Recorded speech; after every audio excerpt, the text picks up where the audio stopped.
తాకట్టులో ఉన్న బంగారాన్ని విడిపించి ఆ రోజున్న మార్కెట్ ధర కట్టి మిగిలిన డబ్బును మీకు అందిస్తుంది కొమ్మూరి గోల్డ్. నమస్తే సార్. నమస్తే. సో చాలా వరకు కూడా డయాబెటీస్ వచ్చిన వాళ్ళకి ఎక్కువగా అవయవాలు దెబ్బతింటూ ఉంటాయి. ఇందులో మనకు కిడ్నీ కూడా అండ్ అలాగనే మన ఐ సైట్ కూడా విజన్ కూడా ఎక్కువగా దెబ్బతినే అవకాశాలు ఉంటాయి. దీనికి సంబంధించి మనం ఆయుర్వేదిక్లో మెడిసిన్ యూస్ చేసుకుంటూ అలోపతిలో కూడా వాడుకోవచ్చు. ఎందుకంటే చాలామంది కూడా డోసెస్ ప్రకారం వాడుతూ ఉంటారు. ఈ రెండు కూడా మిక్స్ అయిపోతే ఏమైనా సైడ్ ఎఫెక్ట్స్ ఉంటాయా అనే డౌట్ ఉంటుంది. సో దీనికి ఒక మంచి ఎగ్జాంపుల్ సార్, మనం ఏ విధంగా యూస్ చేయొచ్చు అంటారు? వైద్యులు సూచించిన మేరకు అలోపతి మెడిసిన్స్ అంటే ఇంగ్లీష్ మందులు వాడుకుంటూ ఇప్పుడు మనం చెప్పుకోబోయేటువంటి ఔషధాన్ని వాడుకోవడం వల్ల లైఫ్ స్పాన్ బ్రహ్మాండంగా ఉంటుంది. జీవనకాలము చాలా ఆహ్లాదకరంగా ఉండేటువంటి పరిస్థితి ఏర్పడుతుంది. ఒక్కసారి డయాబెటీస్ వ్యాధిగ్రస్తమైన తర్వాత ఆ వ్యక్తి యొక్క పరిస్థితి ఎలా ఉంటుందంటే క్రమక్రమంగా మరి డయాబెటీస్ దీర్ఘకాలం పాటు వేధించడం వల్ల కానీ, వయస్సు రీత్యా కానీ, వాళ్ళు వాడేటువంటి ఇతర ఔషధాల వల్ల కానీ, దేని వల్ల అయినా సరే క్రమక్రమంగా ముఖ్యంగా డయాబెటీస్ నియంత్రణ లేకపోవడం ఇలాంటి కారణాల చేత కూడా కళ్ళు దెబ్బతినేటువంటి పరిస్థితి ఏర్పడుతుంది. దీన్నే డయాబెటిక్ రెటినోపతి అని చెప్పేసి చెప్తుంటారు. అదేవిధంగా నరాలు దెబ్బతినేటువంటి పరిస్థితి ఏర్పడుతుంది. అంటే కాళ్ళు చేతులు మంటలు ఉండడము, అదేవిధంగా కాళ్ళు చేతులు తిమ్మిరి ఉండడము, మొద్దు బారిపోయినట్టు ఉండడము, ఇలాంటి వాటితో కూడా చాలామంది బాధపడుతుంటారండి షుగర్ వ్యాధిగ్రస్తులు. దీన్నే డయాబెటిక్ న్యూరోపతి అని చెప్పేసి చెప్తుంటారు. అంతేకాకుండా మరి డయాబెటీస్ వ్యాధిగ్రస్తుల్లో కిడ్నీస్ కూడా మరి చాలా త్వరగా డ్యామేజ్ అయ్యేటువంటి పరిస్థితి ఏర్పడి కిడ్నీ ఫంక్షన్ దెబ్బతినడం వల్ల ఈ క్రియాటినిన్ తర్వాత యూరిక్ యాసిడ్ యూరియా ఇలాంటివన్నీ పెరిగిపోయేటువంటి పరిస్థితి ఏర్పడుతుంటుంది అన్నమాట. కాబట్టి కిడ్నీస్ కూడా మరి చాలా త్వరగా డ్యామేజ్ అయ్యేటువంటి పరిస్థితి డయాబెటిక్ వ్యాధిగ్రస్తులు ఉంటుంది. దీన్ని డయాబెటిక్ నెఫ్రోపతి అని చెప్పేసి చెప్తుంటారు అన్నమాట. ఇలా రకరకాల ప్రాబ్లమ్స్ ఈ డయాబెటీస్ ఉన్నటువంటి వాళ్ళలో కలుగుతుంటాయి. కాబట్టి ఇప్పుడు మనం చెప్పుకోబోయేటువంటి ఔషధాన్ని వాడుకోవడం వల్ల షుగర్ వ్యాధి నియంత్రణలో ఉండడమే కాకుండా ఇలాంటి డయాబెటీస్ వల్ల వచ్చేటువంటి కాంప్లికేషన్స్ రాకుండా ఉంటాయి. వచ్చినప్పటికీ ప్రమాదకరంగా పరిణమించకుండా ఉండేందుకు కూడా ఈ యొక్క ఔషధాల్లో ఉన్నటువంటి వివిధ రకాల ఔషధ గుణాలు, రసాయన తత్వాలు ఉపయోగపడతాయి. ఆ ఔషధం ఎలా తయారు చేసుకోవాలంటే చాలా వీడియోస్లో కూడా నేను చెప్తుంటాను త్రిఫల చూర్ణం గురించి.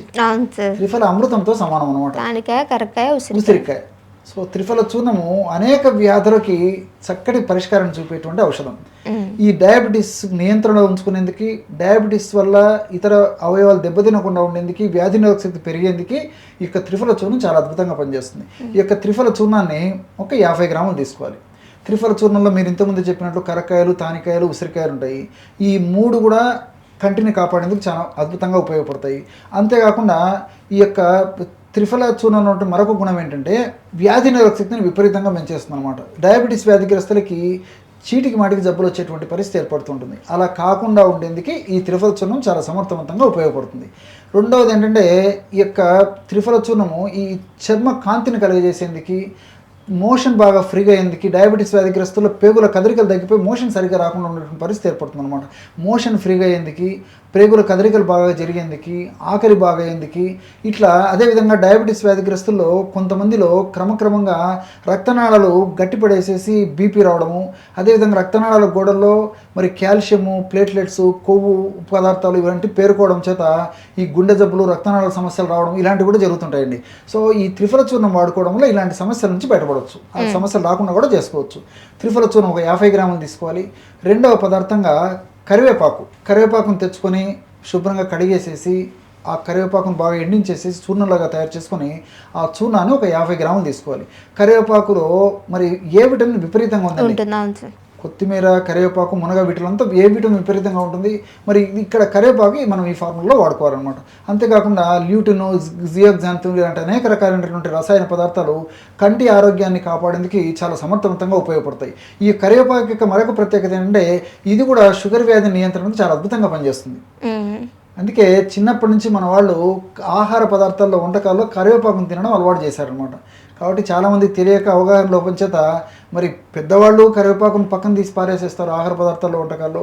మరి పిల్లలకు కూడా అదే అలవాటు నేర్పించడం చేత కూడా మరి షుగర్ వ్యాధి చిన్న వయస్సులో వచ్చేందుకు కూడా ఇది కూడా పరోక్షంగా కారణమేమని నాకు అనిపిస్తుందండి. కాబట్టి కరివేపాకు చూర్ణాన్ని ఒక 50 గ్రాములు తీసుకోవాలి. మూడవ పదార్థంగా అశ్వగంధ మనకు మార్కెట్లో అశ్వగంధ చూర్ణం దొరుకుతుంది. మంచిగా అశ్వగంధ చూర్ణం, ముఖ్యంగా ఆవు పాలతో శుద్ధి చేసినటువంటి అశ్వగంధ చూర్ణం కూడా మనకు మార్కెట్లో దొరుకుతుంది. వీలైతే అది అవైలబుల్ ఉంటే అలాంటి తెచ్చుకోవచ్చు, లేకపోతే మామూలు అశ్వగంధ చూర్ణమైనా సరిపోతుంది. ఆ అశ్వగంధ చూర్ణాన్ని ఒక 50 గ్రాములు తీసుకోవాలి. అశ్వగంధ చూర్ణం యొక్క గుణం ఏంటంటే ఇందులో విథనాలాయిడ్స్ అని చెప్పేసి ఒక రకమైన రసాయన పదార్థాలు ఉంటాయన్నమాట. ఆల్కలాయిడ్స్, విథనాలాయిడ్స్. ఈ విథనాలాయిడ్స్ అనేటువంటి ఆల్కలాయిడ్స్ ఈ యొక్క నరము యొక్క కవచం ఏదైతే ఉందో, పొర ఏదైతే ఉందో దాన్ని మైలిన్ షీత్ అనేటువంటి పేరుతో పిలుస్తుంటారు. ఆ మైలిన్ షీత్ దృఢంగా పటిష్టంగా ఉండేందుకు, మైలిన్ షీత్ డ్యామేజ్ కాకుండా ఉండేందుకు, మైలిన్ షీత్ బాగా ఉత్పత్తి అయ్యేందుకు ఉపయోగపడుతుంది. డయాబెటీస్ వ్యాధిగ్రస్తుల్లో మైలిన్ షీత్ దెబ్బతినడం వల్ల, అంటే నరం యొక్క చుట్టూ ఉన్నటువంటి పొర దెబ్బతినడం చేతనే పోట్లు, మంటలు, సలుపులు, అదేవిధంగా అరికాళ్ళ చేతులు విపరీతమైనటువంటి తీపులు, మంటలు ఇవన్నీ కలుగుతుంటాయి అన్నమాట. ఆ మైలిన్ షీత్ డ్యామేజ్ కాకుండా నేను చెప్పినటువంటి అనేక రకాలుగా మైలిన్ షీత్ రక్షించేందుకు ఈ అశ్వగంధంలో ఉన్నటువంటి విథనాలాయిడ్స్ అనేటువంటి రసాయన పదార్థాలు ఉపయోగపడతాయి. అదేవిధంగా పునర్నవ, దీన్ని గలిజేరు అని చెప్పేసి చెప్తుంటారు అనమాట. మనకి వర్షాకాలంలో విపరీతంగా ఈ మొక్కలు పెరుగుతుంటాయి, ఎక్కడ చూస్తే అక్కడ పెరుగుతుంటాయి. ఈ గలిజేరు యొక్క చూర్ణం మనకు మార్కెట్లో దొరుకుతుంది. గలిజేరు చూర్ణాన్ని ఒక 50 గ్రాములు తీసుకోవాలి.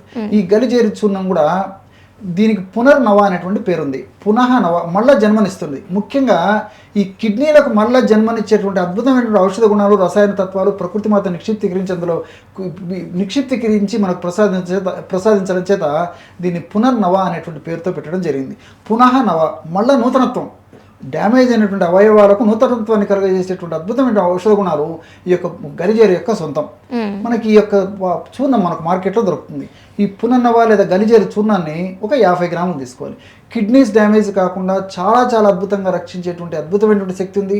అదేవిధంగా డ్యామేజ్ అయిన కొత్తలో అయితే ఫర్దర్గా డ్యామేజ్ కాకుండా కూడా ఈ యొక్క ఇది కంట్రోల్ చేస్తుంది అనమాట. ఈ పునర్నవ గలిజేరు, ఈ గలిజేరు యొక్క చూర్ణాన్ని కూడా ఒక 50 గ్రాములు తీసుకోవాలి.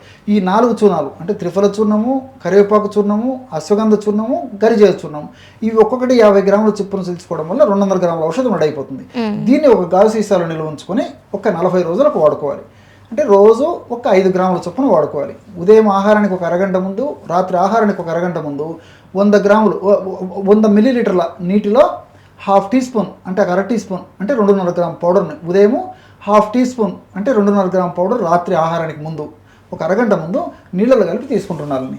ఈ విధంగా క్రమం తప్పకుండా తీసుకోవడం వల్ల షుగర్ వ్యాధి నియంత్రణలో ఉండడమే కాకుండా ఇతర అవయవాలు డ్యామేజ్ కాకుండా ఉండేందుకు, డ్యామేజ్ అయినటువంటి అవయవాలు ఫర్దర్గా మరి త్వరగా డ్యామేజ్ కాకుండా ఉండేందుకు, అదేవిధంగా ప్రమాదకరంగా ఆ యొక్క సమస్యలు పరిణమించకుండా ఉండేందుకు కూడా ఈ యొక్క ఫార్ములా చాలా చక్కగా ఉపయోగపడుతుందండి.